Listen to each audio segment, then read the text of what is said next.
Thank you. Well, thank you, Mrs. Bowler, and thank you, ladies and gentlemen. It was pretty depressing listening to those previous speakers. In fact, I'm amazed that I see smiles on anyone's faces. It is, yes, very depressing story. America is in serious trouble, and I'm going to be talking today about how we got that way, and then at the very end, what we can do about it. So let's get on with the real story. I think the good place to begin is by telling you a little apocryphal story about show and tell day in the first grade in school.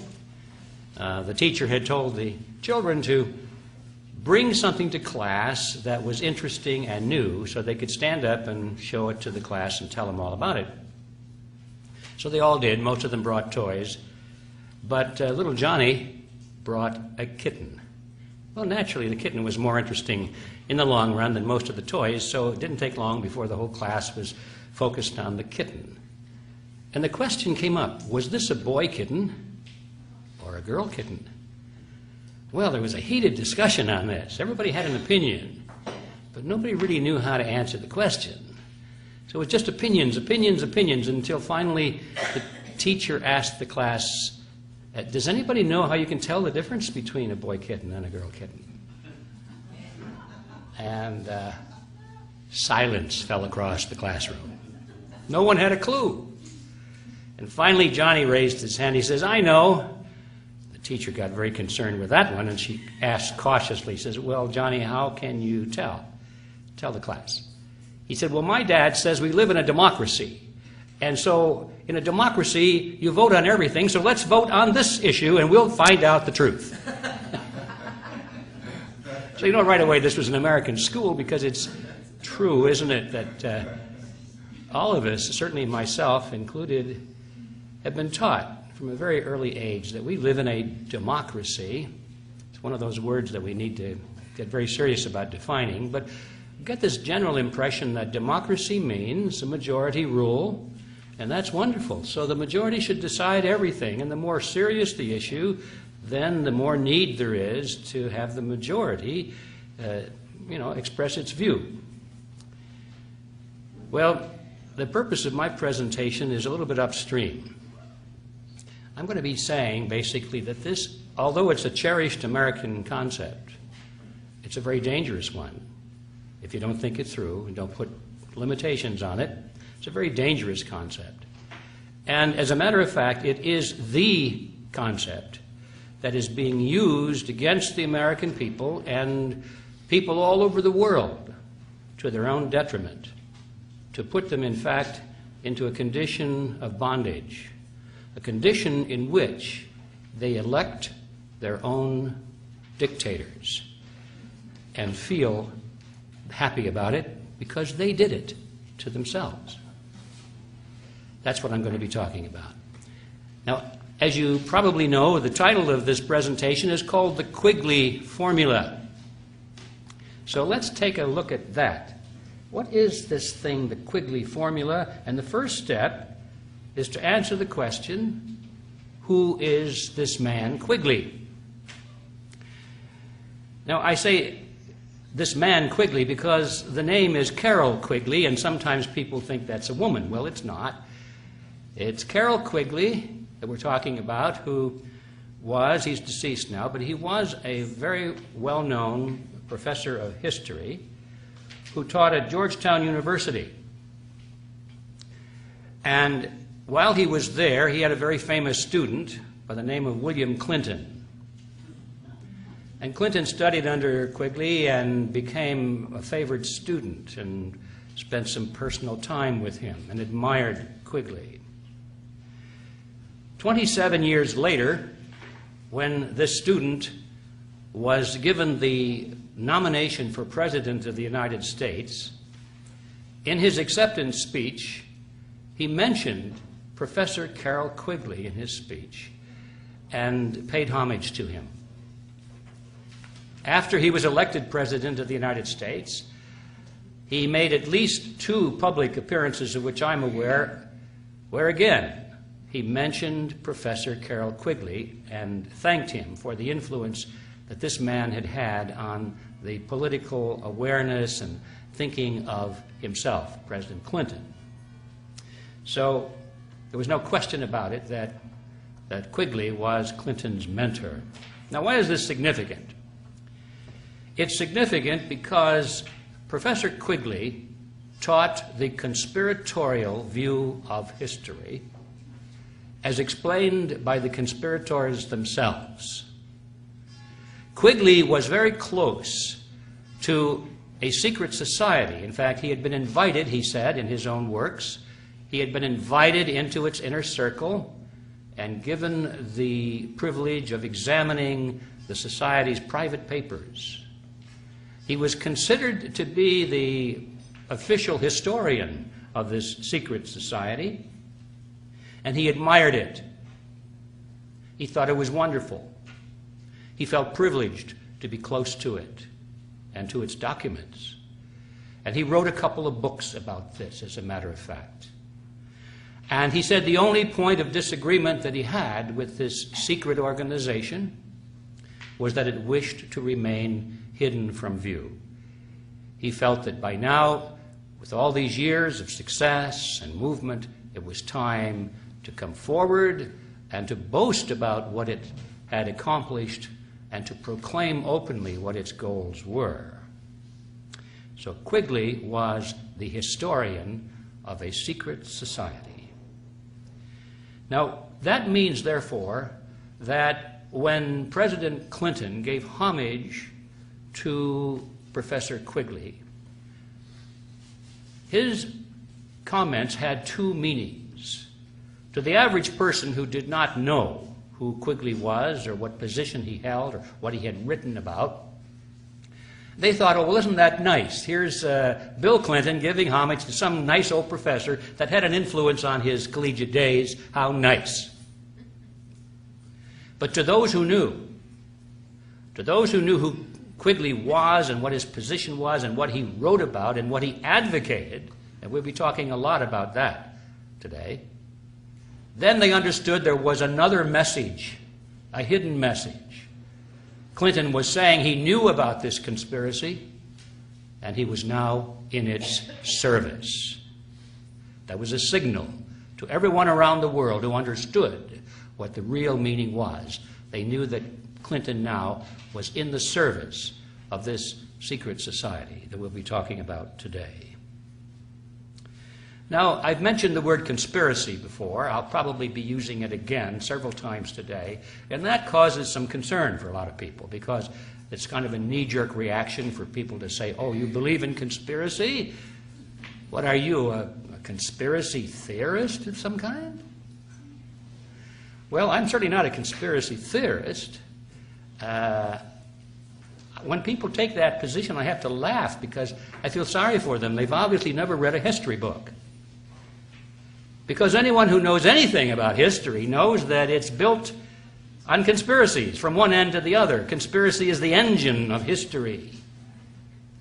Every major event in history, when you examine it, has come to pass largely as a result of at least one, and in many cases, many conspiracies. And it goes on today. These people have never sat in a courtroom and listened to lawyers try men and corporations on the charge of conspiracies. Conspiracies in corporations, conspiracies in families, conspiracies from top to bottom. Conspiracies are a fact of life. And for anybody to say that conspiracies are absurd and that anyone who thinks that conspiracies are real is a conspiracy theorist has a real problem. I do not have this problem. I know the conspiracies are real, and we'll be talking about a very real conspiracy today, and we'll document it with the words of the people themselves who are involved in it, and they're very proud of it. So, but let's not drop the word with that. What is a conspiracy? The dictionary defines conspiracies generally as having three components. If you have these three components, then you're dealing with a conspiracy. First, it has to involve two or more people. Secondly, it has to use tactics that are either immoral or at least coercion.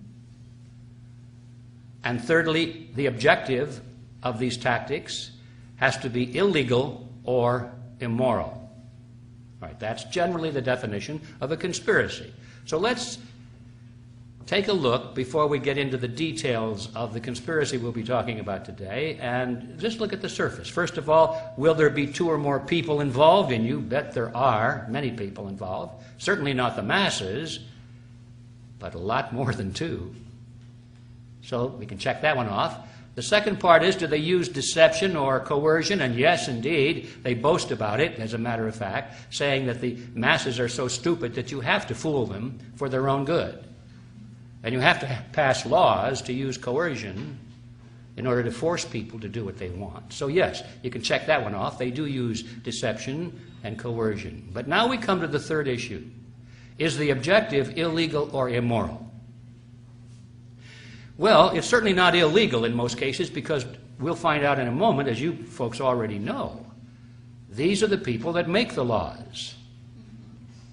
So what they're doing is entirely legal because they made it legal. They hold the powers of political power, legislative power, executive power, judicial power. And so what they're doing is not illegal. If they're going to merge, let's say, merge the United States, or let's say get rid of the United States and merge what is left of it with Mexico and Canada in a North American Union, for example, just one of many things we could talk about, it will be done entirely legally. It'll be done with no objection from Congress. The courts will uphold it. And they'll figure out all kinds of ways to justify it as a legal move. So it's not illegal in most cases, although sometimes they do resort to illegal measures, but that's very rare. That leaves finally the last issue. Is it immoral or unethical? Now, in the minds of these people, it is the highest morality. They think that their goal is the highest morality possible. They are working towards what they fondly call the New World Order. In their minds, that is the ultimate morality. And it's people like you and me who are the immoral ones, the idiots that think that national sovereignty has some kind of value in this modern world. We are the ones standing in the way of progress. We are the ones standing in the way of the happiness of mankind. We are the ones that are for all kinds of injustice. We are the ones that are immoral, you see. So in their minds, they're very moral in everything they do. And the end justifies the means. If they have to sacrifice individuals or minorities or large numbers of people to achieve this wonderful goal, it's an act of honor. It's an act of high ethics. So in their mind, they are not conspirators, because we fail to have all 3 of these elements. They are not conspirators in their mind. But now in the minds of the rest of us who have to live in this order that they are forcing upon us through coercion and deception, I think we have every reason to consider that the objective is unethical and is immoral and is disastrous to the American people and to people everywhere in the world. So I think for us to use the word conspiracy is entirely justified. Now, having gotten that out of the way, let's get down to the substance of what this conspiracy really is. Professor Quigley described this conspiracy in 2 books. One is called Tragedy and Hope, and the other is The Anglo-American Establishment. Tragedy and Hope in particular is a very thick book. They're both history books. They're written by a history professor. They're both pretty dry. They're hard to read. You get a lot of dull, factual information, names, dates, places, events, and so forth, and it's easy to go to sleep reading these books. But then all of a sudden, you'll come across a paragraph or a sentence that'll just blow your socks off. And you'll go back and say, did he really say that? And indeed he did. Remember, he's the historian of this group. These books were not written for mass consumption. They were written primarily for academia and for people who were involved in this conspiracy at one level or another, who were curious to know about its origins, about its history, and about the extent of its operations in the world today. It was written for that very select group, and it was only accidental that people like myself and some others got hold of copies of it and began to talk about it, and the word got out, and first thing you know, a lot of people who weren't intended to read it started to read it and become alarmed about it, and so the publisher, which was Macmillan and Company, pulled it. They said, no, we're not going to reprint this book anymore. Professor Quigley himself, by the way, was very irate at that. He started a lawsuit, as a matter of fact, against Macmillan, but this is another story. There was at least one publisher in California that started to pirate the copies. He made a beautiful replica of it. You could hardly tell the difference between the original and this. He sold thousands and thousands of copies, and it was embarrassing for Macmillan to say, well, we've got to stop him from doing that, because they were at the same time saying there's no market for it. And so Macmillan finally relented and put the book back into print. Well, anyway, you can buy a copy of it today, either the pirated version, which I think is more valuable because it's more limited edition, or you can buy the original thing from Macmillan. That's another side issue. The important question here is, what did these books say? I'm going to give you an overview of my summary of it, and then I'm going to come back and give you excerpts from the books themselves to illustrate that my summary is accurate. Otherwise, you may wonder, Quigley didn't really say those things. But here's my summary so you can get the whole picture first, and then we'll look at the details. Quigley said that at the end of the 19th century, a secret society was formed in England by Cecil Rhodes. Now, as many people know, Cecil Rhodes was one of the wealthiest men of history, of all time. He was the Chancellor of South Africa. He had acquired possession of almost all of the gold mines and diamond mines in South Africa, and had used this tremendous access to the natural resources of that country primarily for his own personal use. Very wealthy person. What we don't know generally is how he used that money.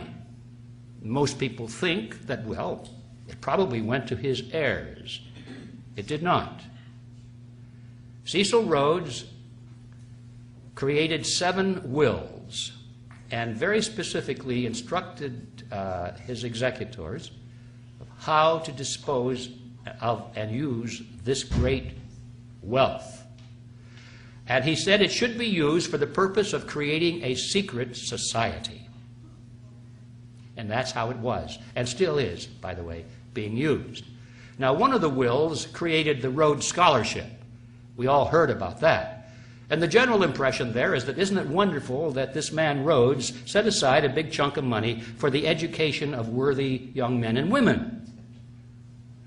Well, that's kind of a surface view. He did set aside a big chunk of money for the education of worthy young men and women, but the definition of worthy meant that they had to have a certain worldview. They had to be smart. They had to believe in global government based on the model of collectivism. They had to be a little bit ruthless. And they had to be capable of being enlisted into the secret society. This was the recruiting arm of the secret society to a large extent. It was a recruiting fund, not an educational fund. The other wills are unknown completely to most people. They have no idea what that money was used for and how it was allocated in these other wills. I said 7 wills before. Actually, that was a mistake. It was 5 wills. He wrote 5 wills. And the scholarship fund became the best known of them, and the others are pretty much even unknown to this day. This secret society exists today, continues to exist, and has been a major historical force since World War I. Quigley says that every major event in history from World War I has been dominated and directed to a large extent by this secret society. The goal of this organization originally was to expand the British Empire's culture and political system and domination over the entire world. Originally. Rhodes felt that the English represented the finest, the highest watermark in culture, was the finest race in the world, the smartest people, the most benevolent people, and they had an obligation, you see, to rule the world so that all of the ignorant people of the world could benefit from this. It was an act of noblesse noblesse. They had this obligation. Somebody had to do it to protect these poor, ignorant people from themselves. It might as well be them, since they had this wonderful culture, this great language, and this great outlook of what the future should be, a world built on the model of collectivism. Now that evolved very quickly after Cecil Rhodes' death to a different view. It was no longer the British Empire that was to be at the center, but there was a world government to be created. The geographical axis shifted from London to New York and became the United Nations, but nevertheless, the original concept that the members of the secret society would rule from behind the scenes. They would not be the major political figures. They would be the ones who selected the major political figures and who funded the major political figures. They would not be the great teachers or the historians who wrote the textbooks. They would be the ones who hired the great teachers and funded the historians who wrote the textbooks. They would always work behind the scenes. That was the model that he set up. The method by which they would do this was very precise. They knew that you could not really control the masses directly, one-on-one. You had to do it through the organizations to which they belonged. They called them the power centers of society. Man has a herd instinct. We belong to groups. We follow leaders. We move in groups. We sometimes even think in groups. And so they recognized a long time ago that all you had to do if you wanted to lead the masses is to capture control of the groups, the leadership of the groups to which people belonged, the political parties, church organizations, labor unions, media outlets, the great corporations, all of the groups, the power centers of society. You could control them with a relatively small number of people if they were well organized, dedicated, and funded. And then those people would indirectly control the world. That was the model. The structure that Cecil Rhodes created, and remember this is all described primarily by Professor Quigley, was outwardly modeled after the Jesuit order. That's right. I was surprised to read that. The Jesuit order? Quigley was a great admirer of the structure of the Jesuits, and he decided to model his secret society after that structure. But at the deeper level, it was clear that he borrowed the structure from the Illuminati. And now everyone knows that the Illuminati existed at one time. It was created in 1776 by Adam Weishaupt, but shortly thereafter it was exposed in Bavaria. The police raided it, they arrested its members, they discovered its ledgers and its books and its papers, which is why we know so much about them. They're part of the public record now. We know what the Illuminati was trying to do and how they were structured and how they organized and so forth. And so that's part of the record, but we are told that the Illuminati ceased to exist after that date. I think it probably did. But whether it did or not, certainly others, like Cecil Rhodes, picked it up. They picked up the concept. I don't know if there's a historical continuity back to Adam Weishaupt. I don't think it makes an awful lot of difference when we realize that there are people like Cecil Rhodes who read Adam Weishaupt's work and said, hey, this is a good idea. Let's use it. And that's basically what Cecil Rhodes did. He adopted the strategy that Weishaupt created of, he called it rings within rings within rings. That means that the center of the secret society would be run by one individual with perhaps a little brain trust around him of 2 or 3 people. They would be the absolute rulers of this whole structure. Then they would create around them a ring, as they called it, a larger organization, which they would dominate. They would control it absolutely from the center. But the other members who were recruited into this larger organization would not be allowed to know that there was an inner control and direction. They were brought in for a lesser view of the whole purpose. And that was the outer ring, and that might be 20, 30, 50 people, maybe 100 people. And then outside of that, there would be a larger ring, another organization created with hundreds of people, perhaps thousands of people. And they would not be allowed to know, or would they even suspect, that there was an inner ring controlling the larger outer ring. And this is what Weishaupt called rings within rings within rings. Cecil Rhodes thought that was a dandy idea, and so he adopted it as the structure for his secret society. Now, in his group, the inner circle, they called the Society of the Elect. That was the name Rhodes put to it. It originally consisted of Cecil Rhodes and a brain trust from British banking and politics. A very small number of highly placed, very wealthy people. The center of gravity, as I mentioned a moment ago, shifted eventually to the Rockefeller Group in the United States, with centers of influence in such other organizations as the Bilderberg Group, the Trilateral Commission, and that sort of thing. We've all heard about these.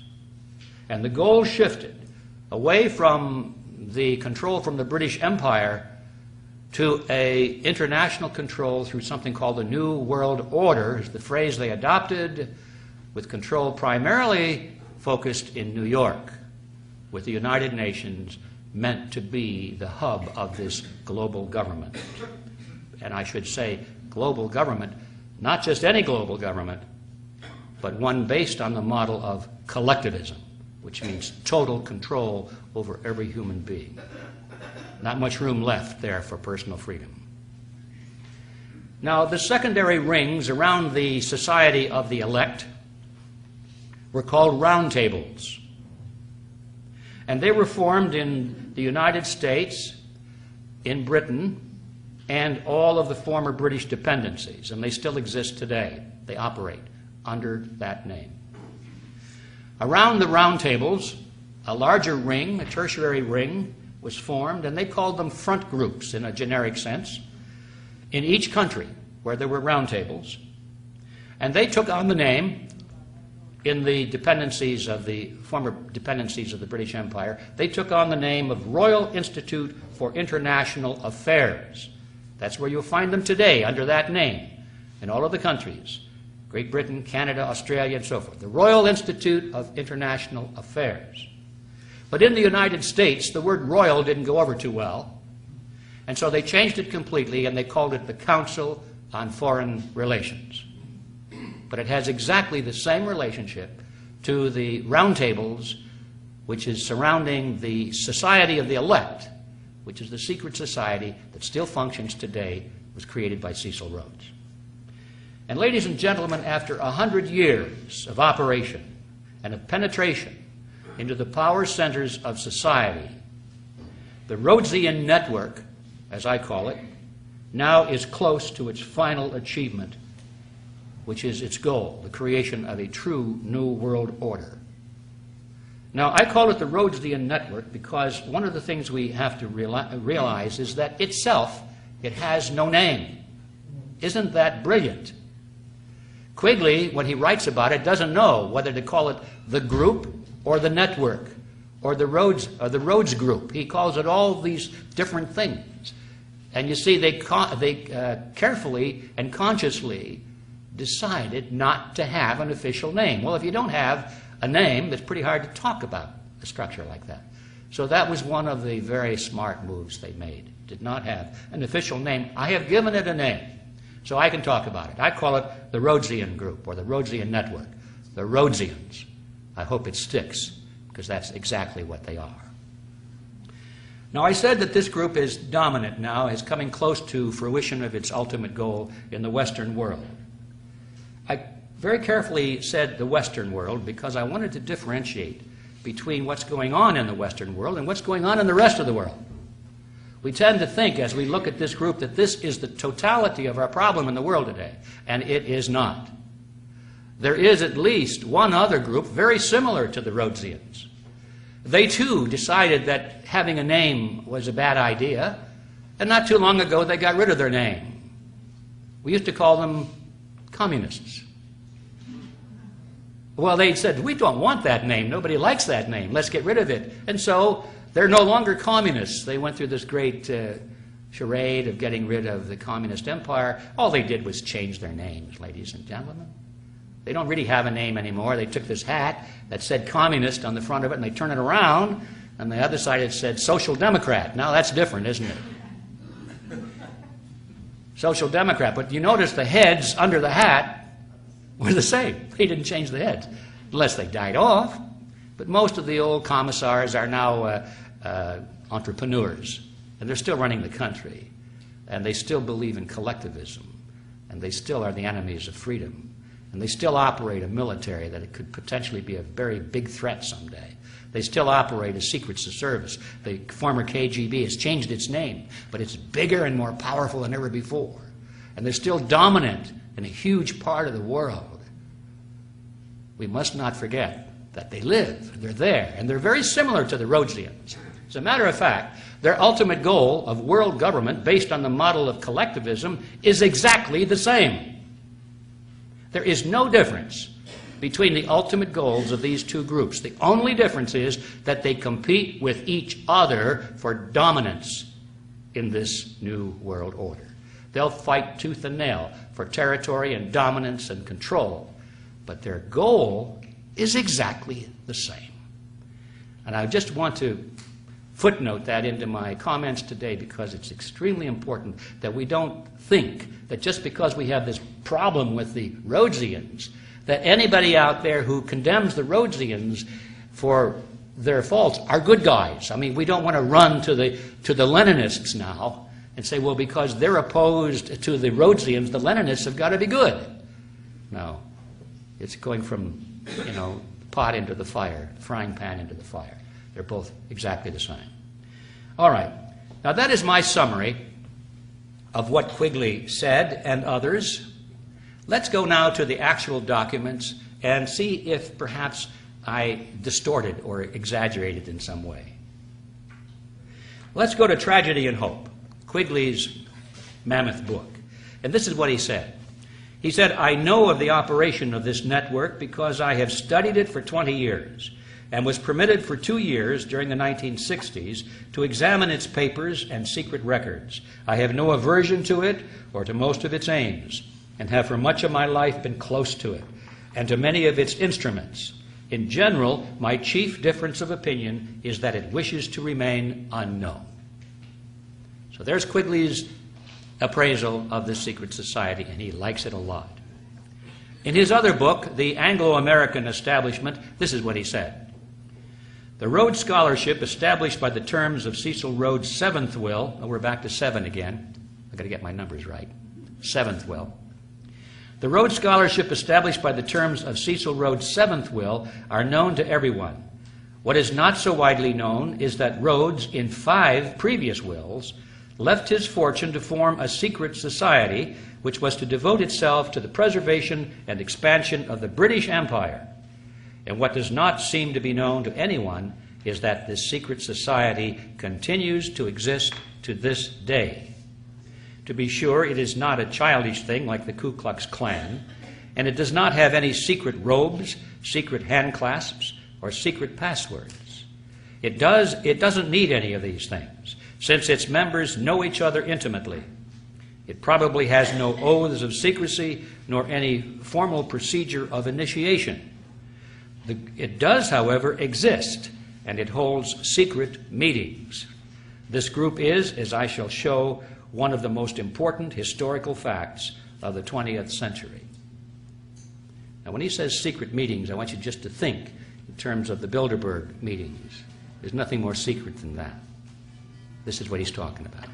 And the countries that dominate the central banks, they have the G5 or the G7, they meet. That's very secret.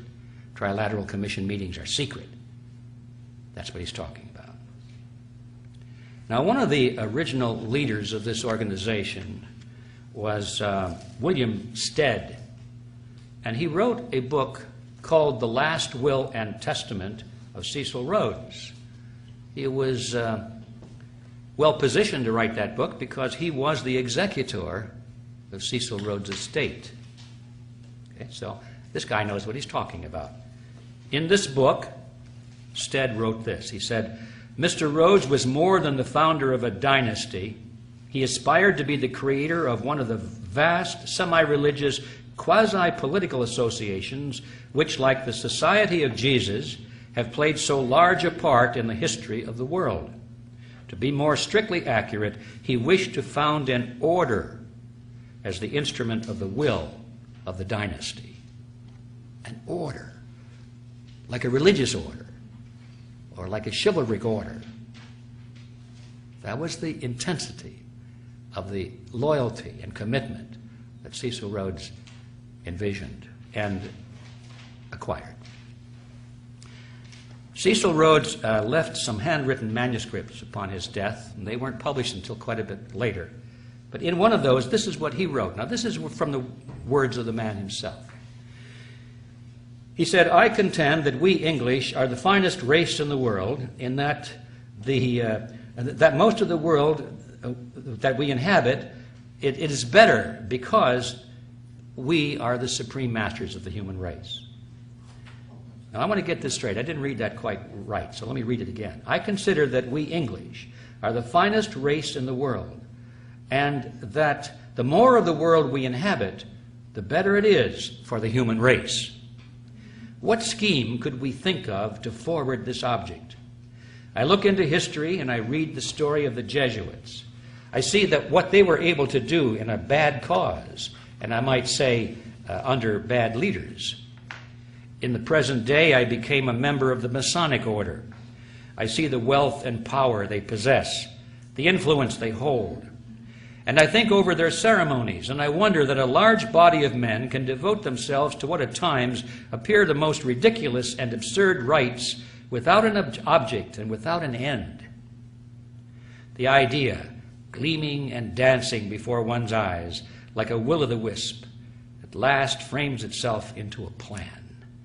Why should we not form a secret society with but one object, the furtherance of the British Empire, and the bringing of the whole uncivilized world under British rule? That was his vision, in his own words. Now back to Quigley's words. He said that the goal of this secret society was, and I quote, nothing less than to create a world system of financial control in private hands, able to dominate the political systems of each country and the economy of the world as a whole. The system was to be controlled in a feudalist fashion by the central banks of the world, acting in concert by secret agreements arrived at in frequent private meetings and conferences. End quote. On page 4 of the Anglo-American Establishment, Quigley says this: this organization has been able to conceal its existence quite successfully, and many of its most influential members, satisfied to possess the reality rather than the appearance of power, are unknown even to close students of British history, partly because of the deliberate policy of secrecy which this group has adopted, and partly because the group itself is not closely integrated, but rather appears as a series of overlapping circles or rings, partly concealed by being hidden behind formally organized groups of no obvious political significance. Now, regarding the conspiratorial structure of this group, Quigley tells us this. He says, in the secret society, Rhodes was to be leader. Stead, he's the guy that wrote the book on the wills. Stead, Brett, Lord Esher, and Milner were to form an executive committee called the Society of the Elect. Arthur, Lord Balfour, Sir Harry Johnston, Lord Rothschild, Albert, Lord Grey, and the others were listed as potential members of a circle of initiates, while there was to be an outer circle known as the Association of Helpers, later organized by Milner as the Round Table Organization. After the death of Cecil Rhodes, the organization fell under the control of Lord Alfred Milner, who recruited young men from the upper class of society to become part of the Association of Helpers. All right, a lot of words in there, but what that boils down to is this. These young men that were recruited were unofficially referred to at that time by this group as Milner's Kindergarten. Now, they were college graduates. They came out of the finest universities in England, and they went into top positions in government and elsewhere. But they called them Milner's Kindergarten, nevertheless. These were the men who were placed into the power centers of British society. Eventually, they became the round tables in all of these countries, which were the inner rings of the larger front groups. Milner's Kindergarten became the round tables. Now, we must remember that the purpose of a secret society is deceit. They have to have secrets, don't they? They're not going to reveal their secrets. Otherwise, you don't need a secret society. You can just do everything out in the open. So if you have to guard secrets, and people ask you to explain what it is you're doing, you cannot say, well, we're doing this, this, and this. You have to lie about it. That's just logic. And so we find a lot of this going on. The members of this secret organization lie. They lie through their teeth, and they think it's an honorable thing to do because they're preserving the secret. It's not a lie to them. It's just a necessary public relations gesture. And, you know, you find this throughout. But there's a classic example I would like to share with you. One of the most, or the better known of these people, one of the more prominent members of Milner's Kindergarten, which we discussed a moment ago, his name was Arnold Toynbee. Now, he's a very famous historian, isn't he? Everybody's heard of Arnold Toynbee, a renowned historian, who is professor at the London School of Economics, where they teach collectivism, global government. He was the director of studies at the Royal Institute of International Affairs, which was a front group for the Round Table. He was a British intelligence agent and the author of a 12-volume work called A Study of History, which extols the virtue of world government based on the model of collectivism. And in November 1931, in that issue of the International Affairs publication, which was the official publication of this front group, this round table, which was to be read primarily only by its members. It wasn't to be read by people like us, where they can lower their guard and speak the truth, not expecting anybody to really catch it. This is what he said. Toynbee said, "I will hereby repeat that we are at present working discreetly, but with all of our might, to wrest this mysterious political force called sovereignty out of the clutches of the local national states of our world. And all the time we are denying with our lips what we are doing with our hands." Good for us. See, this is what you would expect from a secret society. It should not be a shock to anybody. But I put it in because some people still find it hard to believe that their politicians or anybody in prominence would not tell the truth. Now, world government doesn't just happen by writing articles or books. You know, it happens only when people come into control of the power centers of society and drive society into world government. And Quigley explains how this came about. He said, and I quote, "Through Lord Milner's influence, these men were able to win influential posts in government, in international finance, and become the dominant influence in British imperial affairs and foreign affairs up to 1939. In 1909 through 1913, they organized semi-secret groups known as Round Table groups in the chief British dependencies and in the United States. These still function in 8 countries.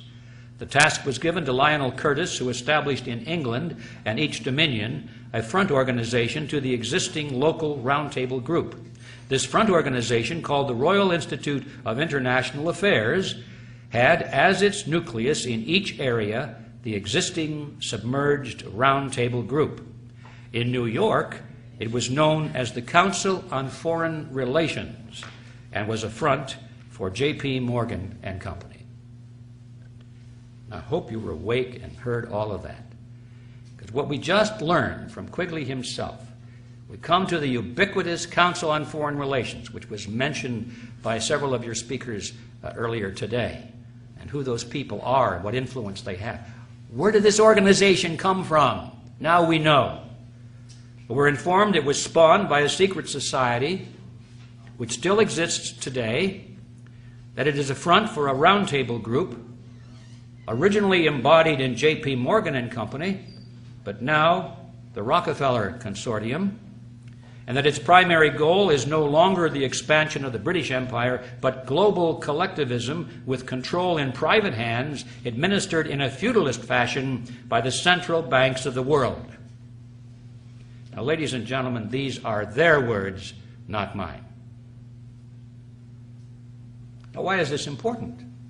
It's important because the members of the Council on Foreign Relations are the rulers of America. Who are they? Well, once in a while their name pops into the news, but very seldom you get them all together. I'm going to take a few moments. This might be boring, but I think for the record, everyone needs to be familiar with the names, some of the prominent names, who are members of this outer ring of a secret society. Let's start with the presidents of the United States. Herbert Hoover, Dwight Eisenhower, Richard Nixon, Gerald Ford, James Carter, George Bush Sr., and William Clinton. JFK once said that he was a member of the CFR, but nowhere can you find him on the membership rolls. So I guess he was a wannabe, but didn't quite make it in. But he actually said that he thought he was a member.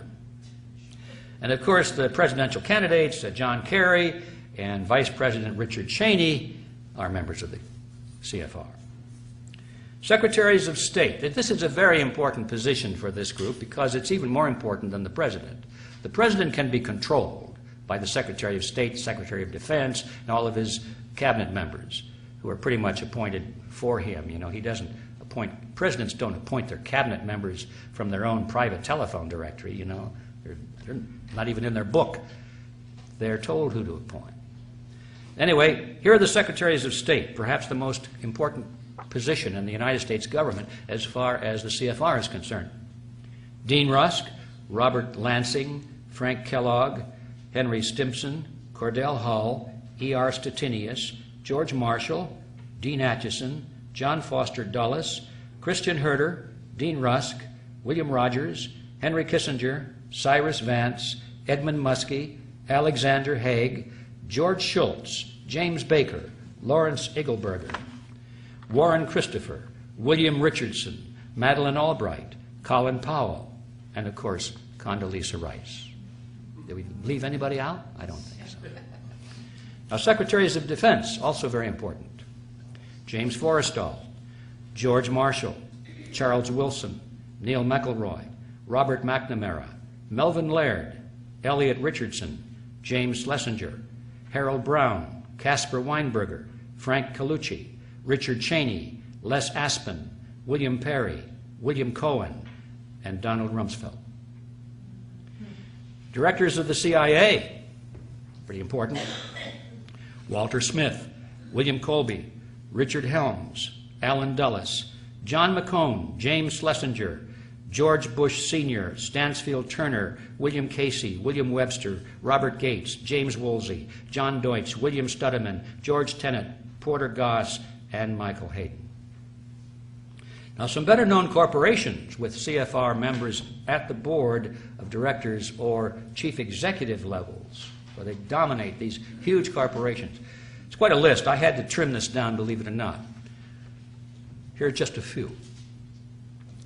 Atlantic Richfield Oil Company, AT&T, Avon Products, Bechtel Construction Group, Boeing Company, Bristol Myers Squibb, Chevron, Coca-Cola and Pepsi-Cola, Consolidated Edison of New York, Exxon, Dow Chemical, DuPont Chemical, Eastman Kodak, Enron, Estee Lauder, Ford Motor, General Electric, General Foods, Hewlett-Packard, Hughes Aircraft, IBM, International Paper, Johnson & Johnson, Levi Strauss & Company, Lockheed Aerospace, Lucent Technologies, Mobil Oil, Monsanto, Northrop, Pacific Gas and Electric, Phillips Petroleum, Procter & Gamble, Quaker Oats, SBC Yahoo, Shell Oil, SmithKline Beecham Pharmaceuticals, Sprint Corporation, Texaco, Santa Fe Southern Pacific Railroad, Teledyne, TRW, Southern California Edison, Unicol, United Technologies, Verizon Communications, Warner Lambert, Weyerhaeuser, and Xerox, to mention just a few. Now, in the media, also very important in controlling the thinking processes of the American people. We find CFR members in the management and operational positions at the Army Times, Associated Press, Association of American Publishers, Barron's, Boston Globe, Business Week, Christian Science Monitor, Dallas Morning News, Detroit Free Press, Detroit News, USA Today, Wall Street Journal, Los Angeles Times, New York Post, San Diego Union Tribune, Times Mirror, Random House, W.W. Norton and Company, Warner Books, American Spectator, Atlantic, Harper's Farm Journal, Financial World, Insight, Washington Times, Medical Tribune, National Geographic, National Review, New Republic, New Yorker, Newsday, Newsmax, Newsweek, Pittsburgh Post-Gazette, Reader's Digest, Rolling Stone, Scientific American, Times Warner, Time, U.S. News and World Report, Washington Post, ABC, CBS, CNN, NBC, PBS, RCA, the Walt Disney Company, and of course, Rupert Murdoch. Media personalities, the talking heads, include David Brinkley, Tom Brokaw, William Buckley, Peter Jennings, Bill Moyers, Dan Rather, Diane Sawyer, Barbara Walters, Katie Couric, and Andrea Mitchell, who was the wife of Alan Greenspan, former chairman of the Federal Reserve System. Of course, Alan is a member of the Council on Foreign Relations. Labor unions and with CFR members in key positions include AFL-CIO, United Steelworkers of America, United Auto Workers, American Federation of Teachers, Bricklayers and Allied Craft, Communication Workers of America, Union of Needle Trades, and Amalgamated Clothing and Textile Workers. All the big ones. In the tax-exempt foundations and think tanks, the number of CFR members in controlling positions is 443. Some of the better-known names are the Sloan and Kettering Foundation, Aspen Institute, Atlantic Council, Bilderberg Group, Brookings Institute, Carnegie Endowment for International Peace, Carnegie Foundation, Ford Foundation, Guggenheim Foundation, Hudson Institute, John and Catherine MacArthur Foundation, Mellon Foundation, Rand Corporation, Rhodes Scholarship Selection Commission, Rockefeller Foundation, and Rockefeller Brothers Fund, the Trilateral Commission, and the UN Association. In the universities, the number of CFR members who are or have been professors, department chairmen, presidents, or board members is 563. My last count. Could be different today, probably more. In the financial institutions such as banks, the Federal Reserve, stock exchanges, and brokerage houses, the number of CFR members with controlling positions is 284. Now, ladies and gentlemen, that gives you an idea. We could go into other areas, but bear in mind that the total membership of this group is about 4,000 people. Now, there are a lot of churches in your hometown that have memberships equal to or larger than that. Wouldn't it be curious if you were to discover that the members of that one church held all of these positions in society? Wouldn't you be curious as to what's going on? But first you'd have to know about it. And how would you know about it if the channels of communication by which you might be informed of it are also controlled by these same people? You see the magnitude of the problem we face. I'd like to emphasize that the CFR is not the inner core of a secret society, but it's at least 2 rings out. Now, what does that mean? That means that most of those people in the CFR are not aware of the history I'm giving you today. They have no inkling of it. Probably if they did know it, they'd be impressed. They wouldn't be shocked because, boy, we're on the inside of a very powerful group. Most of these people, I think, look at this as sort of a high-powered ultimate employment agency. They know that if they're invited into this group, and you have to be invited, that they've got it made. Once your name is on that list, you never have to worry about a job again, because the New World Order people are constantly looking for reliable servants to their cause. And these people have been selected not because they're evil people at all, or because they've got the grand vision of global government, although some of them do, but most of them just go along with the idea. They're open to it. They like it. And so they're dependable. And that's how they get in. So these people are not, most of them, at the inner core of a secret society. They're just opportunists. Now, there are three things we have to understand about this group. First of all, they're not partisan. The names I read to you have nothing to do with Republicans versus Democrats. You find them equally located in both political parties. These people laugh at anyone who takes seriously a political party. They laugh at all of these people campaigning out there for Republicans or Democrats. This has nothing to do with that. Secondly, they are elitists. They intend to rule for our own good, of course. And thirdly, the method by which they intend to rule is called democracy. We're back to that word. Democracy. They want democracy. Now that presents a problem. How is it possible for these people to rule mankind absolutely and still allow democracy, where people vote and determine things through the ballot box? There's no problem with that in their book. All they have to do, they say, is just control the elections. Allow people to vote so long as they don't vote for anything significant. We'll make all the important decisions and let them vote for the unimportant things so they get the sensation of participating in their own political destiny. They'll be happy. Just keep them out of the way. Let them have their fun and games. Let them have their bumper stickers and their straw hats. Let them go to the conventions and let them fight with each other out there. Candidate against candidate, but we own them all, so what difference does it make? You see? You're getting the picture. Now, Quigley himself described this in very approving terms. He likes that idea. In his book, this is what he says. This is in, I've forgotten which book it is now, but it's right. Let's see, it's probably the big thick one. Here's what he said. The national parties and their presidential candidates, with the Eastern establishment assiduously fostering the process behind the scenes, moved closer together and nearly met in the center with almost identical candidates and platforms.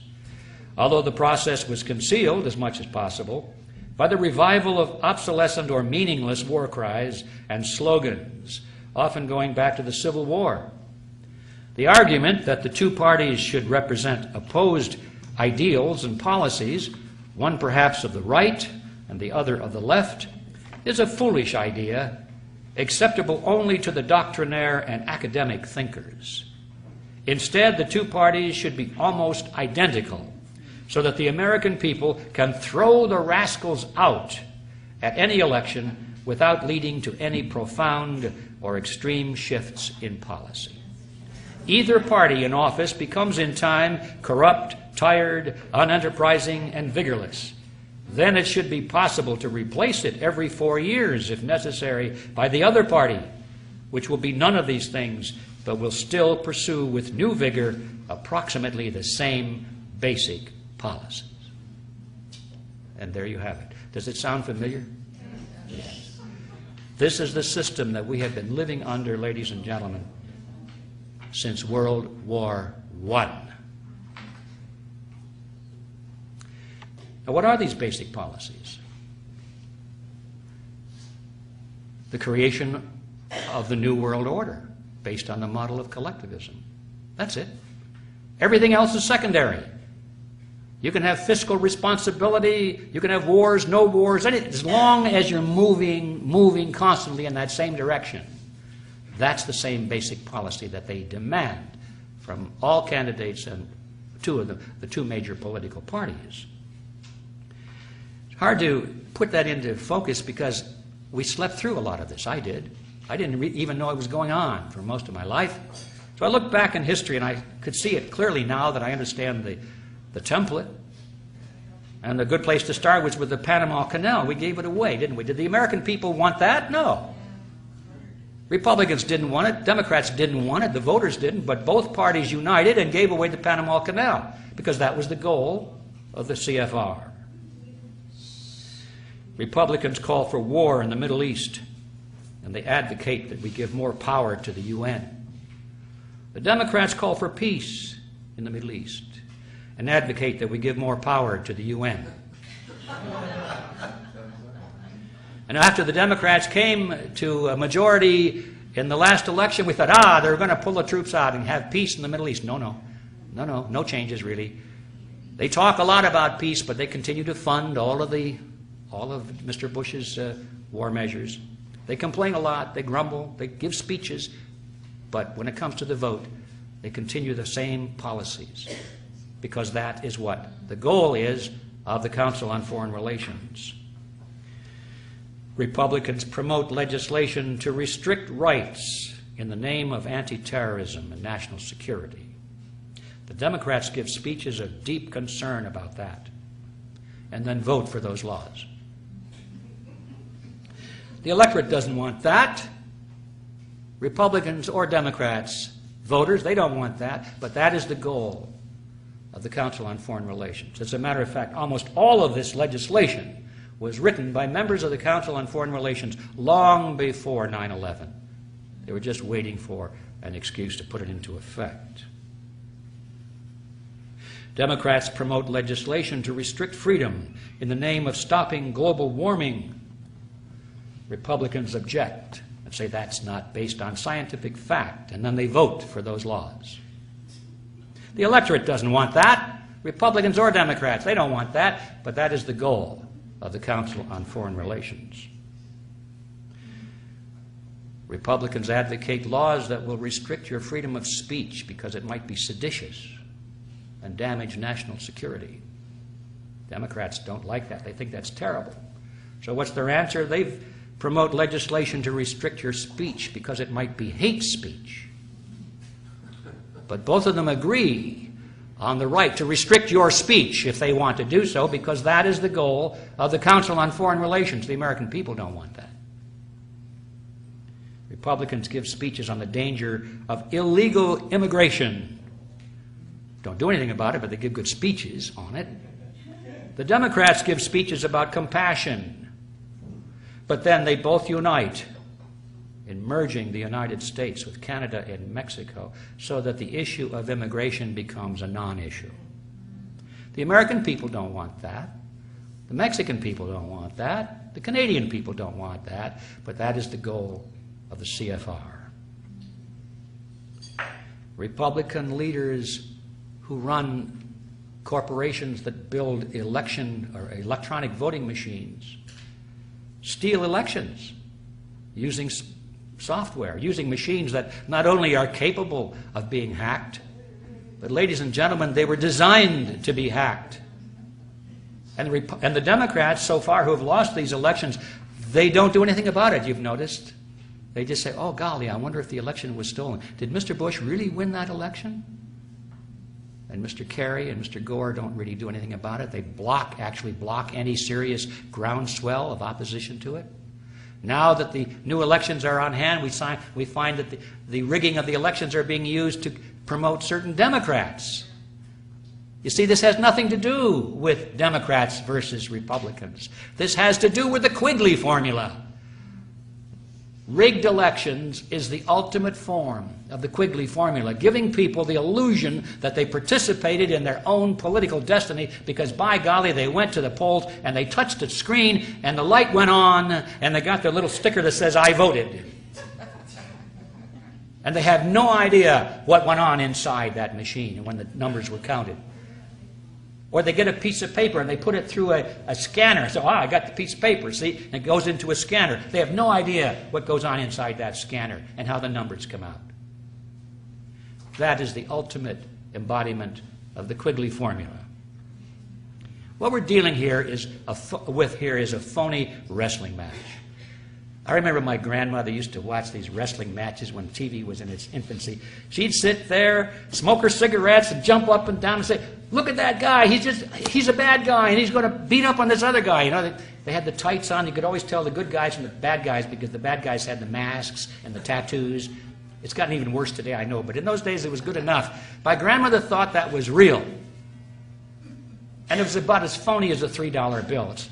Elections today, ladies and gentlemen, are about the same thing as a rigged wrestling match. They go through and put on a great show in the ring. But when it's all over, they meet in the locker room, put their arms around each other, say, "Boy, that was a good show you put on there." And they go out and have a beer. Americans have become like tennis balls in a tennis match. Wham! From one side to the other side. Republicans, no, we don't like the Republicans this year, so we vote Democrat. Now they're the good guys, right? Wham! They turn out to be the bad guys, so back we go to the Republicans again. Back and forth, back and forth. And in this game, yeah, the players can sometimes win a game, but we, the tennis balls, never win anything. We've got to stop being tennis balls and realize what's really going on out there. So people don't vote for a candidate so much anymore. They don't like any of them. They're beginning to suspect this whole thing is foul, but they now vote against candidates. They're going to vote for the lesser of two evils. Isn't that smart? And then they wonder how come they got evil. Because they've been voting the lesser of two evils all their lives. They don't like anybody. Well, sometimes they do, but generally this is the politics of hate. I don't like this candidate, but I hate that one, and we can't let him get into office. And voters are putty in the hands of these psychopoliticians who know how to manipulate them. I think the average voter today, trying to figure out who to vote for on the basis of choosing between Republicans or Democrats, he's got about as much chance of figuring out what's going on and making a correct decision, in fact, less of a chance, than the children in that classroom trying to determine whether that was a boy kitten or a girl kitten. We haven't a clue. And that's the problem we're facing. All right. I could talk a little bit more about the cheerleaders, Rush Limbaugh, Michael Moore, organizations like Accuracy in Media, organizations like Move On. All of these are cheerleaders. They're cheerleaders for the phony wrestling match. Some of them are very good at exposing the corruption in one party, but they're totally blind to any corruption in the party that they represent. And the others are totally good at exposing the corruption in the other party, but they're totally blind to their assigned loyalty.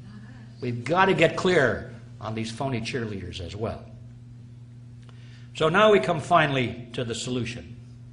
What is the solution to this? Silence has fallen across the room here. Ask anyone. They'll tell you. There isn't any.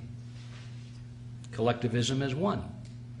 These people have won. They control the power centers of society. You really think that you're going to break the grip of these people that run the elections, they control the elections, the political parties, the media, they're your employers, they run the military, they have the CIA. You think you're really going to break the grips of these people? Let's face reality. They've won. We've lost.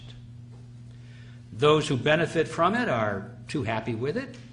Those who serve it and are subject to it are afraid of it. They don't want to stand up for fear it might be bad for their reputation or business. They're not going to do anything. So it's over. Get used to it.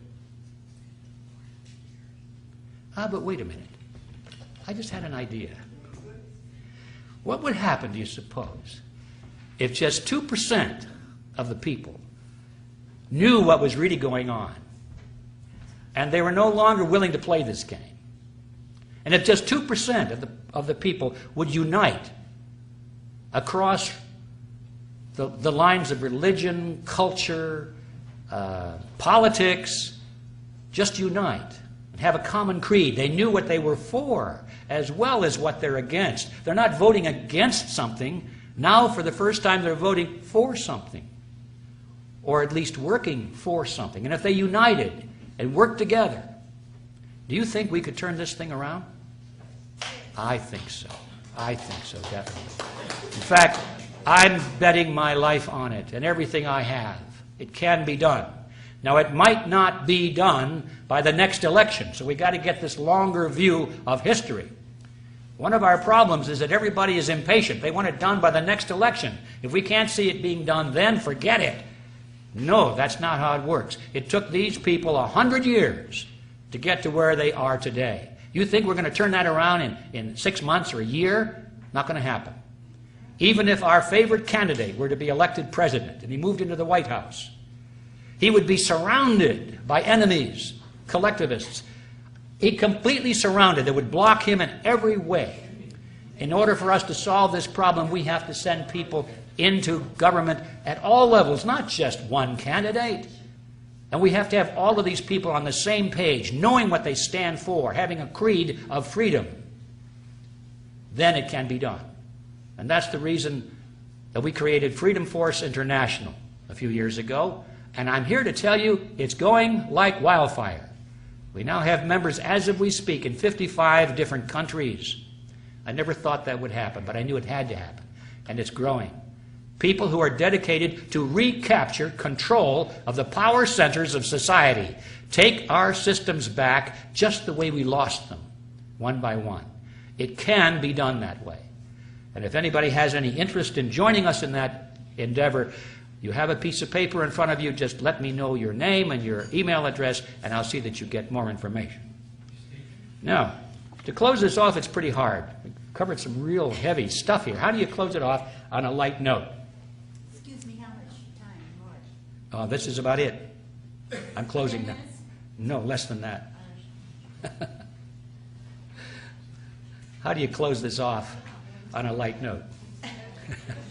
So to do that, I'd like to go back to that classroom where the kitten was being looked at so carefully. And it reminded me of my Aunt Alice. My Aunt Alice was a wonderful woman. She raised me. She was sort of my surrogate father and mother. She was an old maid school teacher, aunt. Everyone loved her. And she was a very wise lady and a wonderful lady. But one of the things that she did that always amazed everyone is that she could look at a young kitten and tell you whether it was going to grow up and be a male tomcat or a female cat. She could always do that. And everybody would say, Aunt Alice, how do you do that? And she'd laugh and say, well, you just can do it. Many years later, she finally confided to me her secret. I call it the Aunt Alice formula. She said, Edward, it's very simple. Just look at the kittens, and after they're just a couple of weeks old, you can tell by looking at their heads. The ones that are starting to grow broad heads are the tomcats, and the ones with the little narrow heads are the female cats. It's simple as that. I said, is that all there is to it? And she said, yeah. And by golly, I've been doing that ever since. I've amazed people by telling them whether it's going to be a tomcat or a female cat. And I'm usually right. So that's the Aunt Alice formula. And I want to close by mentioning that because it's an illustration of the fact that I don't care how complex and seemingly hopeless a problem may be, sometimes the solutions are more simple than you think. Thank you very much.